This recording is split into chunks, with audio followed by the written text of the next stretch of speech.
Hello, King here. Welcome to the Whovians. Today, the Whovians will discuss the Shakespeare Code. Now I know what you're thinking. There's an evil marionette in the episode. I'm here to assure you that puppets are nice and safe and good. You can bring one home. They'll play with your children. But if you see a marionette, you must kill the marionette. One more thing. The Whovians are not monetized. That means when you click on a video, you see the video. You don't see an annoying commercial. They are not making any money off of this. They do this out of fun and out of love for Doctor Who. It truly is a labor of love. So if you're subscribed, thank you. And if not, why not? Join the fun. Subscribe. And now, without much further ado... Hold on. I said without much further ado. That means there's more ado to do. Oh, never mind. Ladies and gentlemen, the Whovians.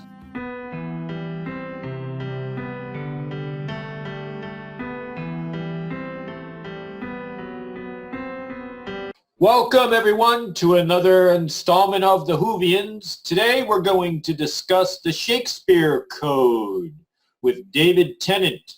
The Doctor takes Martha on her first trip in the TARDIS to 1599, where they meet William Shakespeare and witches.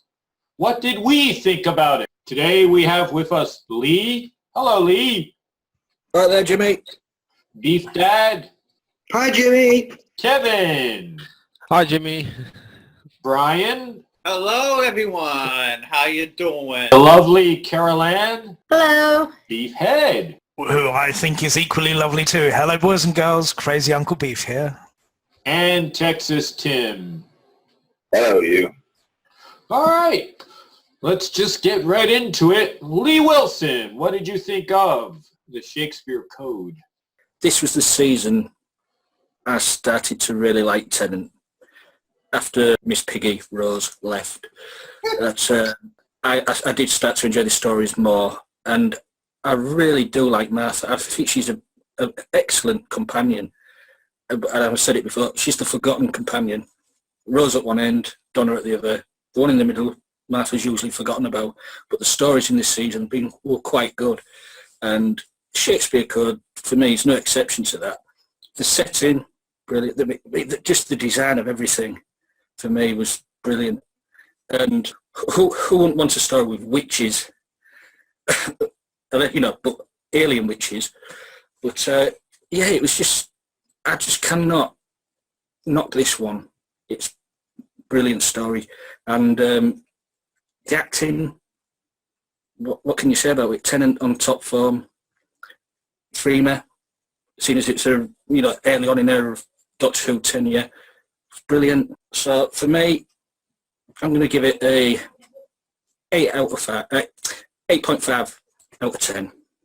8.5 out of 10. Okay, thank you. Texas Tim, what did you think of the Shakespeare Code? Well, this episode was written by Gareth Roberts, who is a very good, very funny, very Douglas Adams-y kind of writer. He writes very good, funny Doctor Who. In fact, Big Finish has just put out a bunch of his stuff over the last few months on their range, adapting novels and stuff. It's really good stuff. But yeah, this is a fun episode. I really like how they play around with the history of Shakespeare and his missing play, supposedly, because it's true. There is supposedly a Love's Labourers one out there somewhere, and nobody knows where it is. So that's pretty cool. Overall, I mean, it's a fun story. It's not really part of the arc or anything. It's just a standalone adventure. It's pretty fun. You get to learn a little bit more about Martha, who's the new girl at this point. And like Lee said, Tennant is very good in this. So I'd give it an 8 out of 10. Thank you. 8 out of 10. Beef Dad, what is your take on this? Excellent performances all round. Loved Martha. Loved Tennant. Tennant really was. This is probably for me one of Tennant's best ones. Yeah, great special effects. The witches and the point where they open the portal was just absolutely stunning. That was just so brilliantly done. And of course, the final rhyme. There were a couple of Harry Potter references, or it sort of scattered through it. But the final word of the rhyme was Expelliarmus, which was absolutely perfect for me. I absolutely roared with laughter the first time I saw it. Love it. Settings are they filmed the Tudors outside scenes mostly at night. They were doing night filmings from something like 8 o'clock at night until 6 o'clock in the morning. They did most of the outside Tudor stuff in 2 different places. They did about 3 days in the Globe Theatre itself and a few days in the studio with parts of the Globe Theatre that had been rebuilt inside the studio, I think, with the dressing rooms and that sort of thing. One nice extraordinary factoid for the Americans that watch.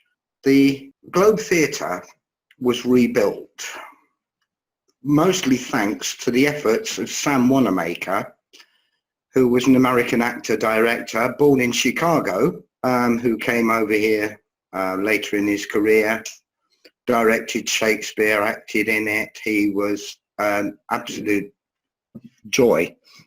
Got the CBE in 1993 for his efforts to rebuild the Globe Theatre.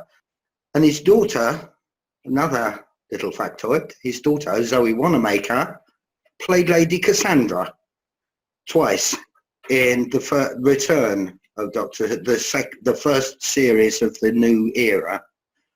She played Lady Cassandra in End of the World and New Earth. If you remember, she was stretched on a canvas in one, but you actually got to see her in New Earth. Brilliant actress. They asked her to take over from her father, but she said no, she was an actress. She didn't feel up to the job of doing it. So sadly, he died of prostate cancer 4 years before it opened, and it opened in 1997. So he never actually got to see his dream realised, which I've always thought is just an awful shame. But the settings, the costuming, the direction, the whole feel of it was incredibly Elizabethan. It was brilliantly done. And of course you had the arrival of Queen Elizabeth, which set things up rather nicely for the 50th, because she looked at him, doctor, and then she wanted his head off. She was good. It was a lovely little ending to it, with them running away from the Queen's Guards and just getting into the TARDIS in time before they got shot. So yeah, absolutely magical for me. And oddly enough, new era, it gets a 10 out of 10 for me. Wow, 10 out of 10. All right, thank you. Kevin, how did you feel about this? This story was very lovely for me. Of course, Harry Potter reference. I like that, of course. A lot of humor. Shakespeare was in it. I didn't know who Shakespeare was, but in this episode I knew. The witches, I did not expect that the pretty one was gonna be in one bam a witch. That scared the hell out of me, really. I did not expect that. Martha is also a great companion. I really liked her. And the scene that I really was funny was when the witch had a doll that looks like David Tennant's doctor, and then she was pulling his heart out or make it stop, and then he got only one heart left. That was really funny. How can you live with one heart? That was really funny for me. So yeah, 10 out of 10 for me. Thank you, 10 out of 10. And Brian, what did you think? I like it. I think that this episode is one of Tennant's good episodes. It's not one of my favorites. Like I'm not. It's not a favorite of mine, but it's a good episode that I would watch. One of the things that I did like within the episode was the Back to the Future reference. I didn't really like the witches that much. They didn't really suit me in the episode. I thought they were kind of cheesy, to say the least. I also did like the Harry Potter reference as well when they were trying to defeat the witches. That was good. The guy who played Shakespeare, I liked him in it. He was good as Shakespeare. Arthur was good. I would give this 7 tortoises out of 10. Thank you. 7 out of 10. And now over to Beefhead. What did you think, Beefhead? Okay. I've probably a lot to say on this one. Following on from the factoid, given to you in such a eloquent fashion by my father. Also, Zoe Wanamaker was Miss Broom in the Harry Potter series, the teacher of Flying on Broomsticks, as was David Tennant, who played Barty Crouch in the Harry Potter series as well. So you had the references in that. What I did like about this episode certainly is the settings. It was really, you could see that they went all out on the production value of this. It was very much, you were immersed in it. There was no sort of sanitized version of Elizabethan history for the fact that the chamber pot was emptied out of a window right in front of them as soon as they stepped out of the TARDIS. I liked the idea of the witches speaking when they were together in rhyming couplets as well, which was obviously something that was very prevalent in Shakespeare's work itself. Also a great echo of the witches in Macbeth. So you could see that the characters that he encountered would go on to fashion his later work. The humour, like Tim said as well, was superb. The constant references to Shakespeare plays and the comments saying, I'll keep a note of that. I'll use that later. Very well done and very funny. What I also liked as well was the idea of what they actually did with the character of Shakespeare. They could have made it very two-dimensional. Everyone's got the stereotypical idea of Shakespeare with the bald head, the sort of monkey nut-shaped head and the big bald dome and the ruffled collar. They went for something a bit different from that. They went for the Shakespeare that people don't necessarily know, which was a younger Shakespeare who obviously had a lot of eye for the ladies and would use his speech to sort of try and woo them. There seemed to be a hint at an improper relationship between him and his landlady as well, which I quite like. The idea of him being a bit of a drinker and a bit of a rogue, I did quite like that too. But the idea as well of him being a progressive thinker as well was something brought to the fore as well, for the fact that the psychic paper didn't affect him. He worked out that there was something not quite right about the Doctor. He was intrigued at the idea of the made-up nation of Fredonia, where someone like Martha, a woman at the time, could be a doctor, something that was completely out of character for that day and age. So I did like that as well. The idea of words tying in with Shakespeare being a form of magic, being a form of science as well, was really well done. Also, the idea of an old magic, like if you name a demon, you remove its power. So the idea of naming the Carrionite at the point when they're in the Bedlam hospital was superb and very well done as well. The other thing that I did like about it as well was the idea of also that low-tech thing about the Carrionites as well. I'm surprised that given we had all the hoo-ha with the most recent series with hair being removed, that hair was removed in this episode and never proved to be an issue as a DNA replication device for a little voodoo doll. But there you go. For me, it's a thoroughly enjoyable episode. Not necessarily my favourite Tennant one, but very good all round. And I think it's one that certainly would interest kids in Shakespeare as well, instead of just being a superficial story. So for me, I'll give it a nice, strong, rounded 8. Thank you. 8. And leaving beauty to the end, Carol Ann. Yeah, I mean, I liked this episode. It was a fun episode. Like a nice standalone, entertaining show. Yeah, I mean, there was a lot to like about it. I mean, the cinematography was awesome. You could tell that they really put a lot of detail in it.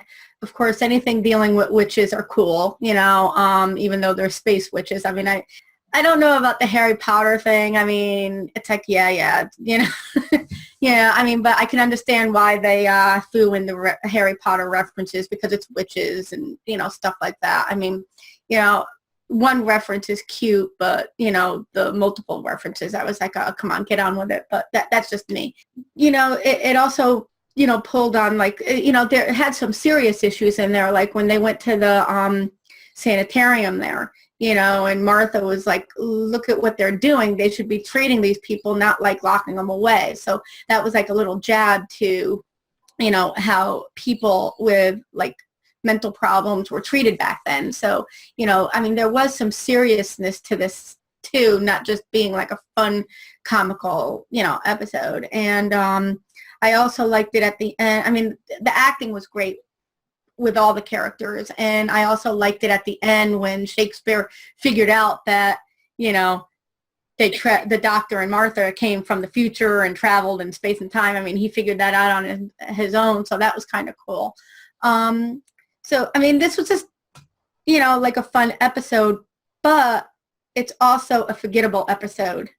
When you guys told me it was going to be the Shakespeare Code, it took me like a good minute to like remember, what one it was. I was like, well, the Shakespeare Code, what's that one? Because honestly, I haven't watched it in, years. It's just an episode that if I'm in a mood for watching Doctor Who, it's not one that I would,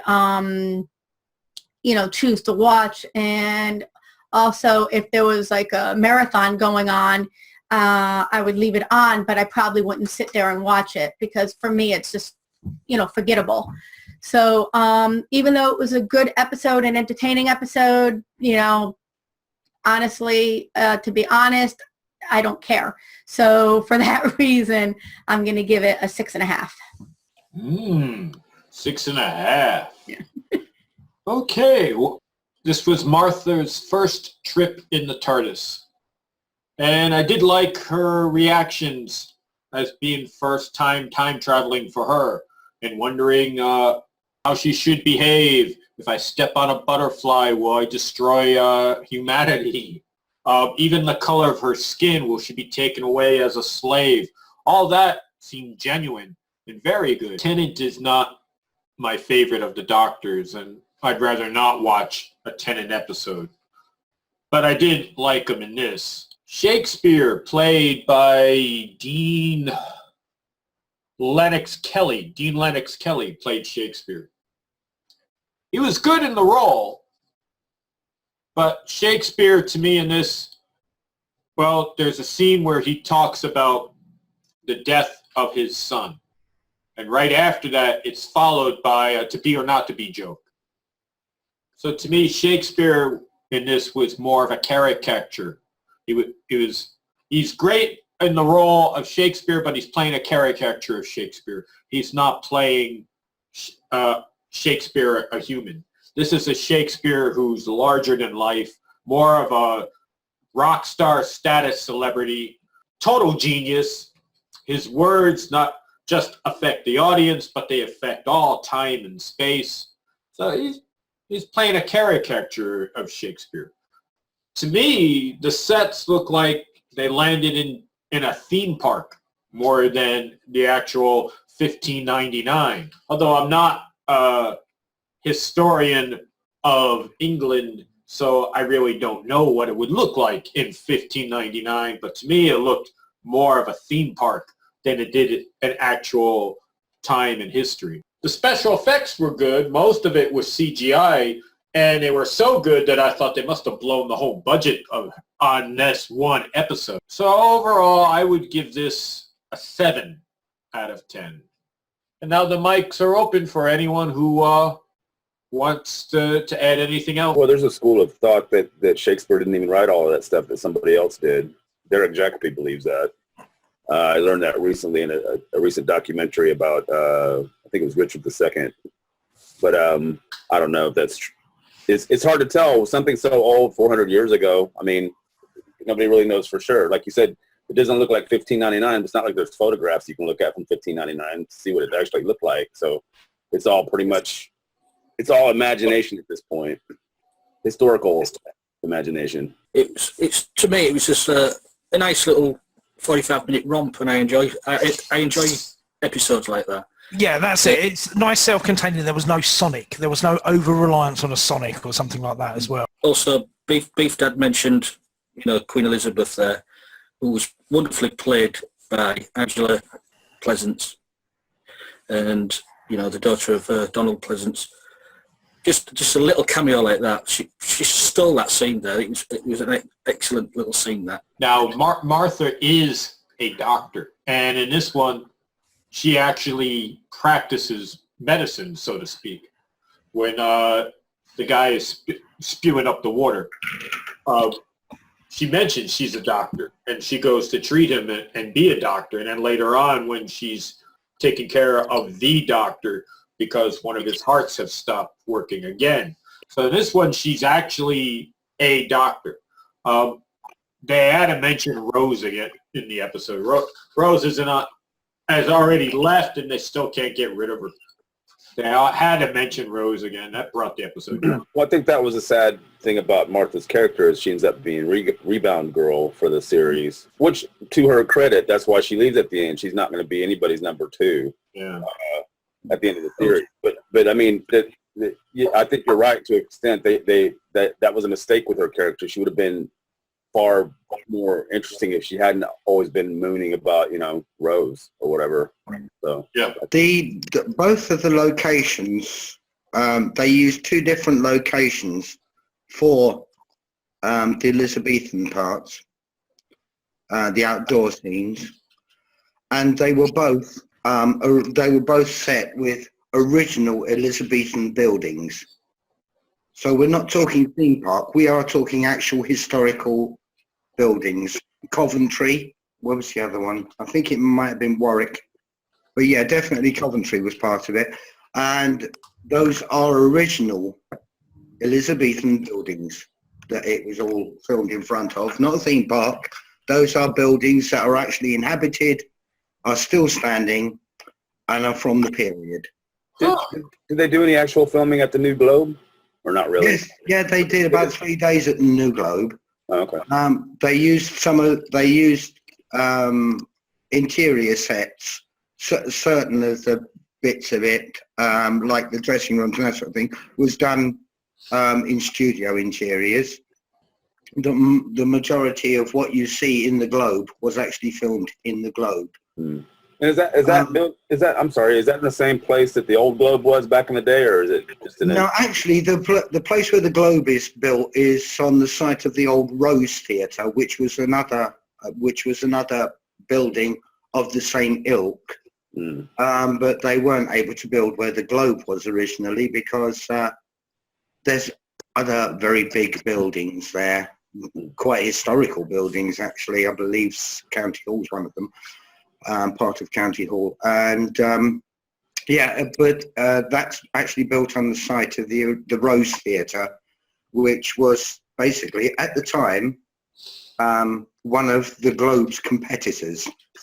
Hmm. Oh, and Angela Pleasance. I had the joy of meeting her once. He's met everyone, really. Well, you know Miriam Margolyes, who plays Professor Sprout in the Harry Potter series, the one who does the plants. I was invited to her birthday party, and Angela Pleasance was across the room, and Miriam said to me, "I've got to introduce you to Angela." And she called Angela over. And this woman she came across the room like that. No movement. She just wore this long, very plain cream shift dress. And she arrived.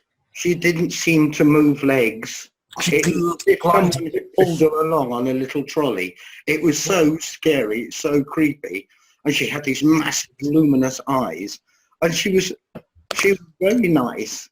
She didn't speak very much. She's very quiet, but yes, one of those moments in your life that you remember. This woman just came towards me and didn't seem to touch the ground. She was totally unearthly. Wonderful, wonderful moment. When they arrived, And also the concept of also the plays being written sort of the night before and being given to the players the morning of for them to do basically the next day is historically very true as well. Yeah, that everything would be done ad hoc. And the other thing I must say is giving props as well to the guys who were the players as well, that they were superb comic foils as well. Very much, you would have it would be like a company troupe of actors that Shakespeare had. So you had that idea that there was that sort of camaraderie, family type thing. So the joke about, Will's feeling ill, because he's been on the beer and everything like that was quite true. You would have sort of ad hoc pieces that were improvised on stage like that. Well, if I could add to what you were saying about his plays, I think that's how they were collected years after his death and published finally, was by playbooks like that were handed out to actors, which is why many of the plays feel incomplete, as if there's bits missing here and there, because there are also different versions of different plays. That's why you have 3 different Hamlets that have different parts cut or removed or different parts added in. And it's interesting that I'm not positive, but I think they were collected by someone after his death and published after he was dead. That's right. Yeah, there's several different Macbeths. Yeah. The witches in Macbeth. Well, it's a play I've done myself. I mean, the first time I did it, I played a page boy to Macbeth. Second time I did it, I played one of the witches. Third time I did it, I played Malcolm. And it's just one of those, it's a wonderful, wonderful play to do and to be involved in. did you have any bad luck in any? No, none at all. No, None at all. Because that's the Scottish. I was Seward in that, and we had a whole bunch of bad luck during not the production, but the rehearsals and everything leading up to it. And we all said, it's the Scottish play, it's cursed. And there was, I think the last time it was done in New York City, someone leaped to his death in the audience who committed suicide. Oh, lovely. Perhaps it wasn't a very good performance. Yeah, all I was going to say is another scene that is kind of telling in there is when Martha and the doctor were lying in the bed, and you could tell like Martha was really starting to fall for, the doctor. There was that sexual innuendo there. That's probably another thing that I didn't like about it, because here you went from Rose to now Martha, so it was kind of like what's that word? Foreshadowing. Yeah, it's foreshadowing, what's going to eventually end up happening with Martha, So. Well, I think it was the other way around, wasn't it? It was her making all the moves, but she was sort of stonewalled because he was a man haunted. And I think Lee's right that she is sort of like the forgotten companion because she's stuck in the middle. That's Rose who was there for yeah, which is a shame because there was a lot of good stuff that she did. And I think her character arc as well. Isn't it? Because she had a lot of potential. When I first met Martha, I was like, oh my God, she's awesome, because here she's smart, she's intelligent, blah, blah, blah. She's going to be a doctor. And she was really telling the doctor off when they first met. Like when he said, oh, I'm the doctor, it goes, oh, you have to earn that title, And here, just because he kissed her, that all went out the, Well, in fairness, I I think in Davy's mind, though, that was the way to go with it, with the character, to try and build the audience for the show. Because they really were going after a Buffy audience, not just Doctor Who fans, So that's why they had the whole, I guess, he falls in love with Rose thingy in the previous series. And now this is Rebound. in a way. It's a backstory. It's not too heavy-handed, I don't think. But yeah, it was. That's why it was such a refreshing change when Donna shows back up. It's just like, we're not even going to go there. We're just mates or whatever. So, Do you think the Doctor's memory's getting bad? Because when he found that guy in the street who had drowned, he said he's never seen a death like that before. Did he forget what happened in the Mind of Evil with the killer machine? Mm-hmm. probably. Yeah. Either that or the writers didn't do the research. I suppose it's the vomiting with water profusely. Yeah, they did it. Yeah. I feel sorry for the guy that had to do it. Yeah, God, he must have really gone through it. Just like, yeah, we'll stick a hose to the side of your head and try and block yourself. Yeah, it's like Mr. Creosote, but with a bucket of water. Yes. Yeah, that was unpleasant. A wafer of thin fish. Several people died in this episode, but shortly after they died, it's like we don't care about them anymore. Even though one of them was Shakespeare's landlady, and it was implied that there was something going on between those two. After her character died, it's not mentioned again. It was just, she's dead. Yeah, but not a lot of time to dwell on. You've got to remember that at that time they'd had things like the black waves of the Black Death going through England, and it would have been unsurprising. Life expectancy was short, so best not to dwell on these sort of things. Yeah, That's it. Yeah, it's not something that they were used to losing people. That's why it seems somehow cold, I think. yeah. The only other thing I would say is the witches' names are superb in this, to be honest with you. What were they? What was it? It's Blood Tithe and was it Doomfinger or something, wasn't it? Yeah. Another good finger. Yes. Yeah. Those are proper witches' names that inspire something evil. So, yeah.